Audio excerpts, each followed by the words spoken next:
এই দ্বিতীয় মুক্তিযুদ্ধ যেটা বলা হচ্ছে মানুষের মুখে মুখে যে প্রচলিত হচ্ছে, সেখান থেকে সেই অভ্যুত্থানে খুনি হাসিনার সাথে তার বোন পলায়ন করে মানুষের যে বিজয় এনে দিয়েছে, এই বিজয়ে মানুষ উদযাপন করছে ঠিকই, কিন্তু তার পরবর্তী এই সময়টাতে অন্তর্বর্তীকালীন সরকার হিসেবে কারা দায়িত্ব নিতে চাচ্ছেন?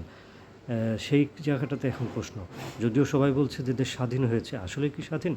এখন যদি ঠিকভাবে অন্তর্বর্তীকালীন সরকারটি গঠন করা না যায়, তাহলে স্বাধীনতার স্বাদ কতটুকু থাকবে? তো এই ক্ষেত্রে কারা এগিয়ে রয়েছেন? সেক্ষেত্রে আমরা দেখতে পাচ্ছি যাদেরকে তারা কি থাকবেন? যদিও নাহিদ এবং করেছে, আমরা যাদেরকে দেখতে পাচ্ছি যেমন ডক্টর ইউনূসকে প্রধান করে তার নেতৃত্বে আসিফ নজরুল এবং অন্যান্য গণ্যমান্য ব্যক্তিবর্গকে নিয়ে। কিন্তু আমাদের যারা সমন্বয়ক, তারা কি চান এই অন্তর্বর্তীকালীন সরকারের কোনো সদস্য হতে? আমার মনে হয় না, কারণ তারাই যে তালিকা দিয়েছে সেখানে তাদের কারো নাম নেই। অর্থাৎ আমরা এটা ক্লিয়ার বুঝতে পারি যে আমাদের এই সোনার ছেলেরা, তাদের ক্ষমতার কোনো লোভ ছিল না এবং নাই।